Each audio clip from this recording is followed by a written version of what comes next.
우리가 수요일 저녁마다 이스라엘의 왕들을 지금 보고 있죠. 이스라엘의 첫 번째 왕은 사울이었습니다.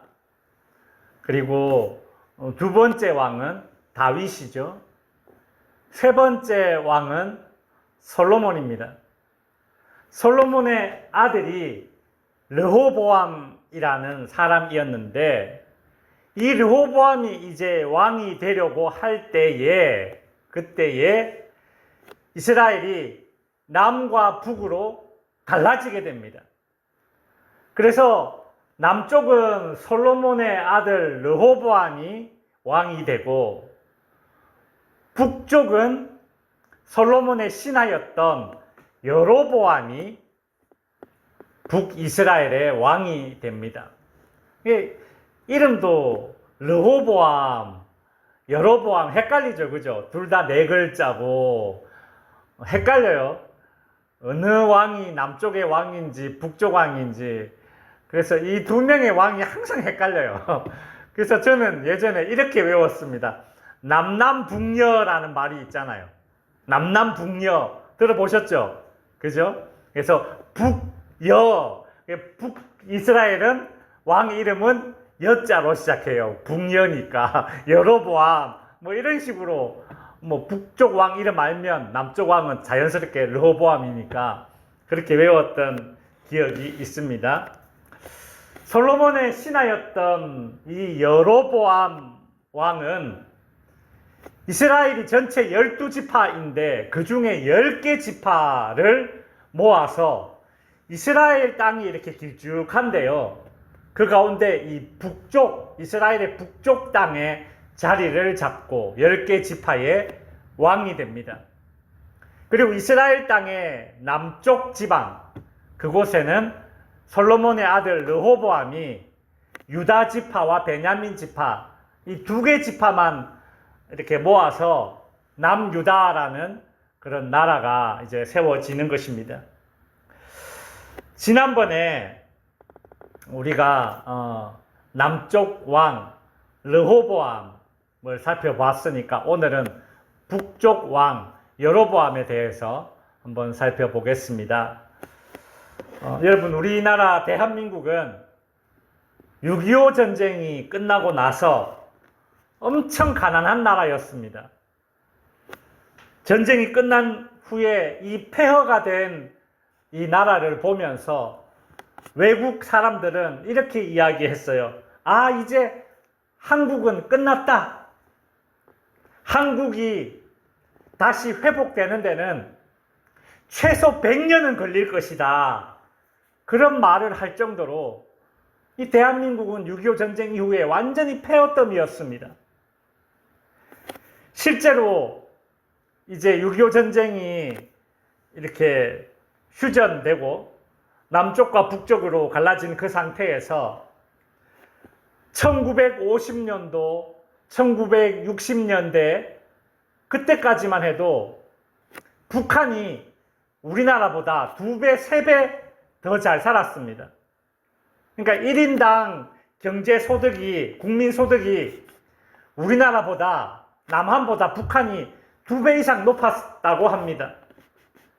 특히 북한은 중공업 분야, 기계 만들고 이런 것들 있잖아요. 큰 기계 만들고 이런 것들. 그런 것들은 북한이 우리나라보다 월등하게 앞섰다고 합니다.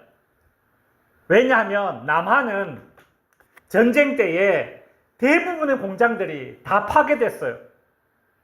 그래서 전쟁이 끝난 이후에 어떤 중공업이나 큰 기계들을 돌릴 수 있는 그런 여력이 없어서 조그만한 경공업, 뭐 신발 만들고 이런 것들 있잖아요. 짜잔짜잔한 거. 이런 것만 겨우 만드는 그 정도 수준이었습니다. 남한은 그렇게 다 박살을 났는데 북한은 상대적으로 공장이나 이런 기반 시설이 파괴가 덜 되었습니다. 그런데다가 전쟁 끝나고 난 이후에 북한은 소련의 도움을 받아서 중공업이 다시 일어났고 우리나라보다 2배, 3배 이렇게 더 국민소득이 높았죠. 그런데 박정희 대통령이 이제 경제개발 5개년 계획을 이제 추진했고, 수출 경제 계획을 추진해서 진짜 팔 수 있는 모든 건 다 내다 팔았습니다. 그죠? 머리 잘라서 가발 만들어서 팔기도 하고요. 그러면서 동시에 이제 우리나라도 중화공업을 육성해야 된다. 그래서 이제 막 중화공업에 많이 투자를 했죠. 그러면서 동시에 새마을 운동을 했지 않습니까? 생각나시죠? 그죠? 새벽 종이 울렸네, 새 아침이 밝았네. 저도 이 노래가 어릴 때 이제 기억이 나요. 그 막 이렇게 동네에서 그 방송으로 막 크게 틀었더랬습니다. 이 박정희 대통령 때에 1인당 국민소득이 그렇게 많은 노력을 통해서 이제 82달러에서 얼마까지 올랐느냐 하면 자그마치 1600달러까지 오르게 된 겁니다. 그래서 세계 사람들은 한국의 이런 모습을 보고 한강의 기적이다, 그렇게 이야기했어요. 2차 세계대전 끝나고 독일이 완전히 부셔졌거든요. 근데 독일이 2차 세계대전 끝나고 나서 못 일어날 줄 알았는데 다시 일어나서 경제대국이 되었잖아요. 독일에 흐르는 그 강이 라인강인데, 그래서 세계 사람들이 라인강의 기적, 라인강의 기적 이렇게 말했는데, 우리 대한민국 서울을 가로지르고 있는 강이 한강 아닙니까? 그래서 라인강의 기적을, 그 말을 이제 본떠서, 야, 한국이, 남한이 이렇게 다시 일어날 수 있었던 거, 이거는 정말 한강의 기적이다, 그렇게 불렀더랬습니다. 지금은 우리 대한민국이 북한보다 경제력이 30배 이상 큰 나라가 되었습니다. 뭐 비교할 대상이 아니죠. 그러나 우리나라가 처음 남북으로 갈라졌을 때만 해도 북한이 우리나라보다 2배, 3배 더 잘 살았다라는 거예요. 근데 이스라엘의 역사가 우리나라와 참 비슷해요. 이스라엘도 이제 남북으로 이렇게 갈려졌지 않습니까? 그죠? 이렇게 보면 북쪽 여로보암이 다스리던 북이스라엘이 남쪽 르호보암이 다스리던 남유다보다 훨씬 더 잘 살았습니다. 더 강했습니다. 왜냐하면 북이스라엘은 몇 개 지파가 모여서 나라가 되었어요? 10개 지파. 남쪽은 몇 개 지파가 모였습니까? 2개 지파. 인구에서 벌써 상대가 안 되는 거예요. 노동력에서 벌써 상대가 안 되는 겁니다. 북이스라엘이 처음엔 더 강할 수밖에 없어요. 심지어 이스라엘이 이렇게 지도가 길쭉한데 북쪽 지역에는 곡창지대, 평야가 많습니다. 근데 남쪽 지대에는 평야가 그리 많지 않아요. 남쪽 지대에는 광야가 많습니다. 광야가. 그래서 다윗이 사울왕을 피해 도망 다닐 때 이스라엘 남쪽 지방 광야에서 그렇게 숨어서 돌아다녔던 겁니다. 여러분 보십시오. 마치 우리나라처럼 말이죠. 북한과 우리나라처럼 갈라졌을 때 처음 북한이 훨씬 강했습니다. 우리나라는 뭐 별거 없었어요. 이 이스라엘도 마찬가지였어요. 북이스라엘이 남쪽 유다보다 훨씬 강했습니다. 그러니 북이스라엘의 왕 여로보암은 아주 기세가 등등했습니다.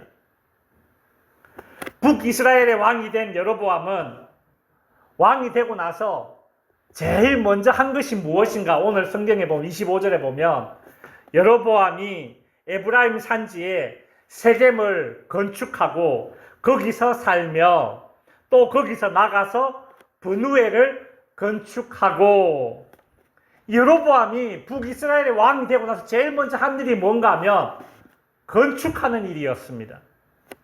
여러분 이게 참 매우 웃긴 현상입니다. 뭐냐면 솔로몬 왕이 건축을 하느라고 그 이스라엘 백성들을 너무 많은 노역을 시켜서 이스라엘 백성들이 힘들어 했거든요.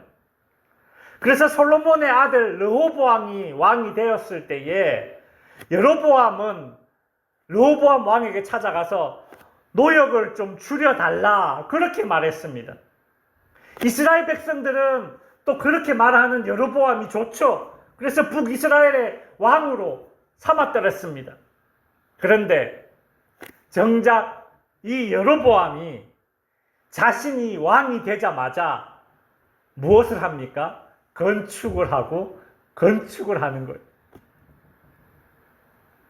솔로몬에게 그렇게 건축해서 노역 많이 한다고 그렇게 비판하던 이 사람이 자기가 왕이 되었을 때에 또 건축을 하는 겁니다. 이게 뭐예요? 소위 이제 내로남불 아닙니까? 내로남불. 솔로몬 왕이 건축하기 위해서 노역을 시키는 건 잘못됐고, 내가 건축하기 위해서 백성들에게 노역을 시키는 것은 괜찮다. 그런 마음을 가지고, 그죠? 이렇게 모순적인 태도를 가지고 왕이 되자마자 이렇게 건축에 몰두하고 있는 여로보암 왕의 모습을 지금 성경은 고발하고 있는 겁니다. 여러분, 우리는 이런 여로보암 왕의 모습을 보면서 사람이 힘을 가지게 되면 참 쉽게 변하는구나. 오히려 안 변하는 게 더 어렵겠구나라는 그런 생각을 해봅니다. 여러분, 자리가 사람을 만든다라는 말이 있는데, 근데 사람은 그래요. 어떤 자리에 올라서 뭔가 감투라도 하나 쓰게 되면 안 좋게 변하는 경우가 더 많습니다. 그래서 주변에 우리가 이런 말을 종종 듣게 되는 거죠. 아, 그 사람 안 그랬는데, 그 사람 안 그랬는데, 성공하더니, 부자 되더니, 뭐 어떤 자리에 오르더니 변했어. 이 여로보암 왕이 딱 그랬던 거죠. 근데 사실 지금부터 살펴볼 이 여로보암 왕의 잘못에 비하면 이건 애교 수준입니다. 진짜 심각한 여로보암 왕의 죄가 이제 오늘 본문에 고발되고 있습니다. 북이스라엘의 왕이 된 여로보암은 한 가지 고민거리가 있었습니다.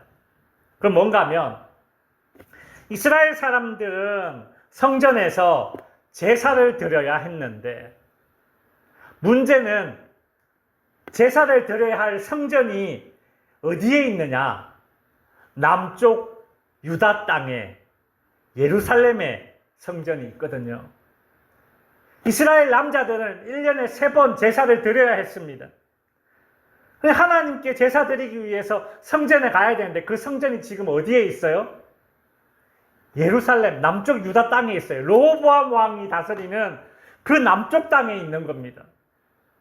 그러니 북이스라엘에 살고 있는 남자들이 제사를 드리기 위해서 남쪽 유다 땅에 1년에 3번 내려가야 되는 거예요. 그 여로보암 왕은 이런 생각이 듭니다. 야, 우리 북이스라엘은 성전도 없고 법궤도 없다.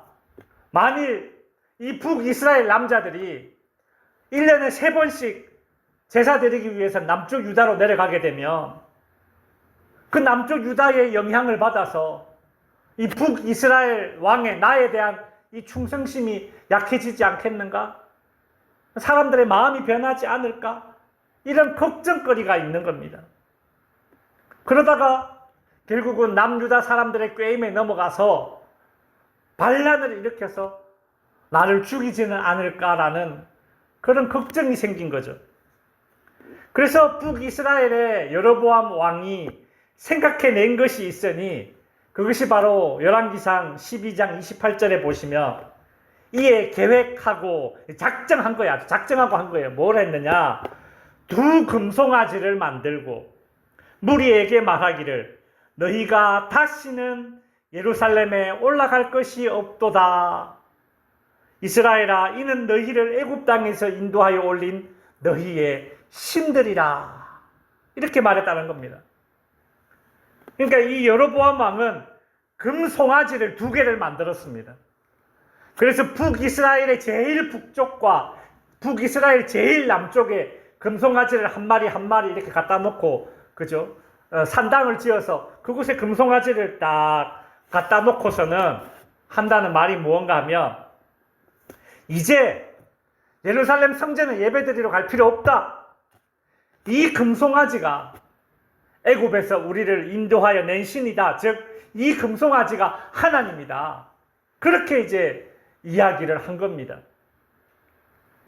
여러분, 여로보암 왕은 자신이 왕이 되기 전 하나님을 섬기던 하나님의 선지자에게 예언을 들었던 왕이에요. 네가 이스라엘 10지파를 모아서 이스라엘의 왕이 될 거다. 그 예언을 들었고 그 예언대로 자기가 북이스라엘의 왕이 되었습니다. 하나님의 예언대로 자기가 정말 왕이 되었다면 어떤 마음을 가져야 됩니까? 이야, 하나님 진짜 살아 계시는구나. 진짜 예언대로 다 이루어지네. 모든 일이 하나님의 마음먹은 대로 되는구나 라는 그 사실을 깨달았을 것인데, 근데도 불구하고 금송아지를 만들어서 이스라엘 백성들로 하여금 우상을 섬기도록 이끌었던 것이죠. 여로보암은 왕이 되고 나서는 자기의 이 왕의 자리를 지키기 위해서, 즉 정치적인 목적 때문에 지금 하나님을 버린 것입니다. 문제는 그렇게 금송아지를 만들어 놓고서는 이게 하나님이다라고 말했지만, 레위지파 출신 제사장들 중에 어느 누가 이 말에 동의하겠습니까? 레위지파의 제사장들은 아무도 이 금송아지를 하나님의 법궤로 여기지 않는 거죠. 그래서 남과 북이 갈라지고 난 이후에 레위지파의 제사장들은 모두 다 성전이 있는 남쪽 유다로 피난을 가버렸습니다. 이 당시에 북이스라엘에서 레위지파 제사장들 뿐만 아니라 신앙을 지키기 위해서 성전이 있는 남쪽 유다로 내려오는 피난민들이 많았습니다.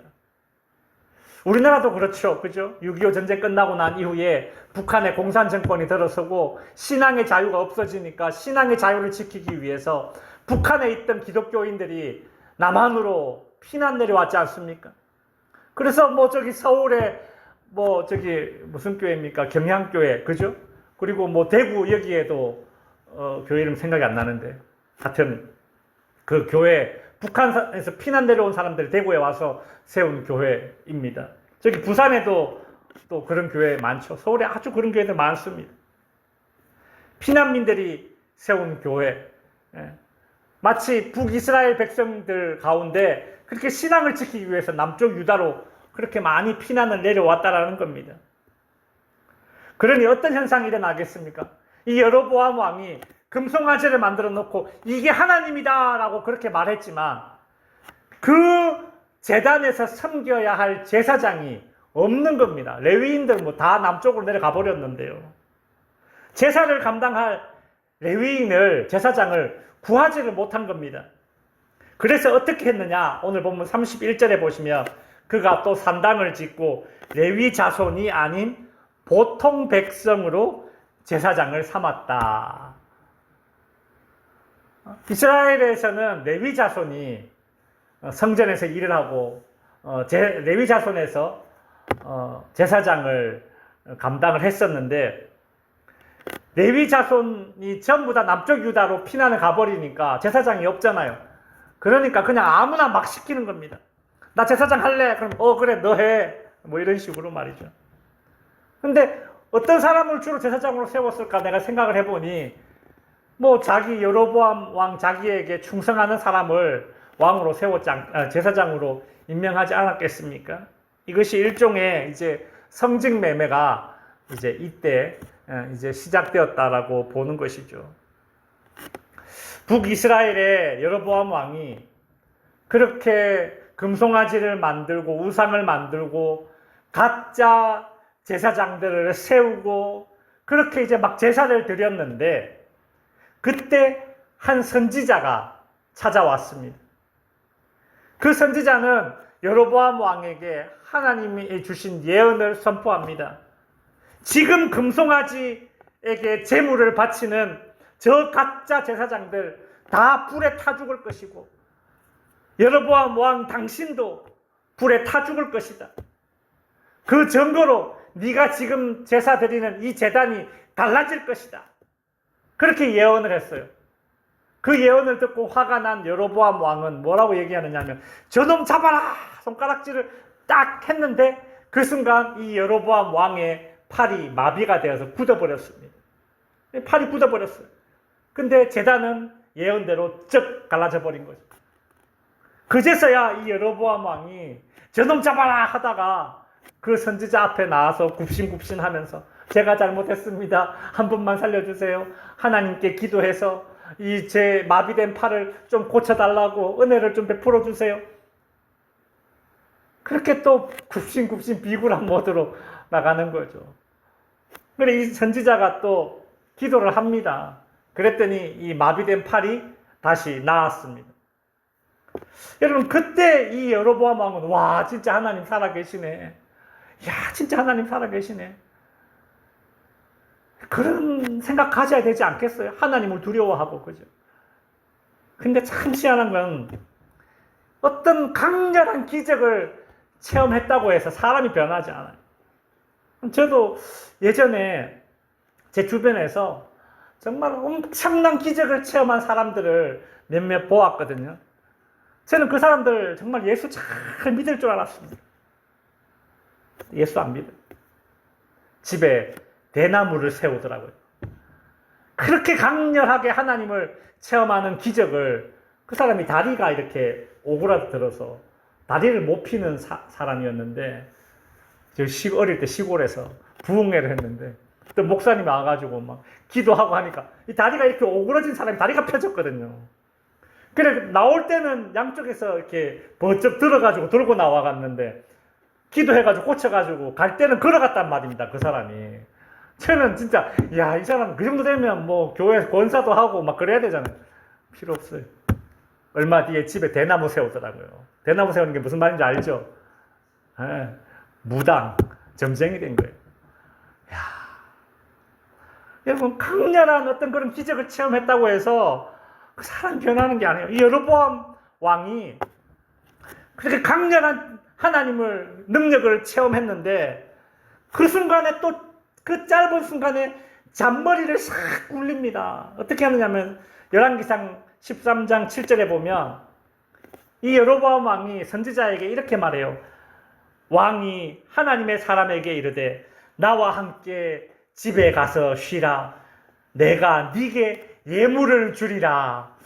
이게 어떻게 보면 이 문자적으로만 해석하면 이게 막 하나님의 사람을 막 극진히 대접하겠다 그런 말인 것 같지만 그게 아니에요. 지금 이게 어떤 의미냐면 이 여로보암 왕이 자기의 이 왕의 자리 정치력을 유지하기 위해서 자기를 뒷받침해주고 있는 제사장들이 없잖아요. 근데 하나님의 선지자가 지금 엄청난 능력을 행했잖아요. 그런데 이 하나님의 선지자를 지금 뇌물로 구워 삶아서 자기 편을 만들어서 정치적으로 이용하려고 하는 겁니다. 그러니까 선지자가 뭐라고 이야기하느냐면 당신이 이 나라의 절반을 준다 해도 나는 당신을 따르지 않을 것이요. 당신에게서는 빵 한 조각, 물 한 모금도 내가 얻어먹지 않겠어. 뇌물 절대 안 받는 거죠. 그리고 이 선지자는 떠나버립니다. 이제 말씀을 정리하겠습니다. 오늘 우리는 이스라엘이 남북으로 갈라지게 되었을 때에 그때 북이스라엘의 첫 번째 왕 누구요? 남남북녀 여로보암 왕의 이야기를 살펴보았습니다. 여로보암은 자신이 하나님께 받았던 은혜를 망각했습니다. 자기가 하나님의 예언대로 이스라엘의 10지파씩이나 받아서 그죠? 한 나라를 이루었는데 이 모든 것이 하나님의 뜻대로 된 것인데 그 은혜를 망각하고 자신의 정치적인 탐욕을 위해서 이 북이스라엘 백성들을 우상을 섬기는 길로 그렇게 인도했습니다. 성경은 여로보암 왕의 결국을 이렇게 소개하고 있습니다. 열왕기상 13장 33절에 보시면 여로보암이 이 일 후에도 그의 악한 길에서 떠나 돌이키지 아니하고 다시 죄를 짓는 겁니다. 떠나 돌이키지 아니하고 다시 죄를 짓는 거예요. 34절에 보면 이 일이 여로보암 집의 죄가 되어 그 집이 땅 위에서 끊어져 멸망하게 되니라. 여로보암 왕은 돌이킬 기회를 얻었으나 돌이키지 아니하고 다시 반복해서 죄악을 저질렀다. 이것이 여로보암의 죄입니다. 그 결과 이 여로보암 가문은 이 지상에서 자취가 싹 사라질 정도로 그렇게 멸망한 가문이 그냥 사라져 버린 거죠. 여러분, 이스라엘의 역사는 어떤 왕이 선한 왕인지 악한 왕인지를 평가할 때에 예를 들어서 이 왕은 선한 왕이었다. 그러면 그 역사책에 뭐라고 기록해 넣느냐면 이 왕은 다윗의 길로 행하였다. 이렇게 기록해서 칭찬합니다. 근데 어떤 왕이 악한 왕이었어요.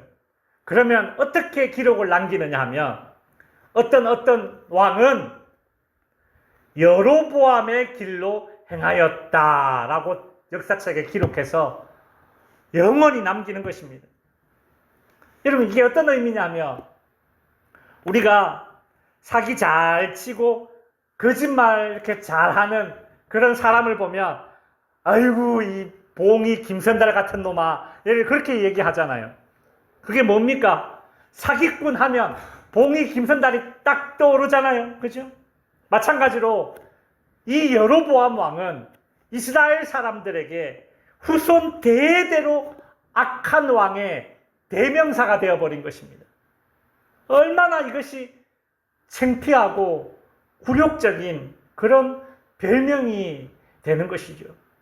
여러분, 하나님께서 오늘 저와 여러분에게는 성도라는 별명이자 대명사를 우리에게 주셨습니다. 성도, 거룩한 무리. 하나님께서 우리에게 주신 별명이자 대명사는 성도입니다.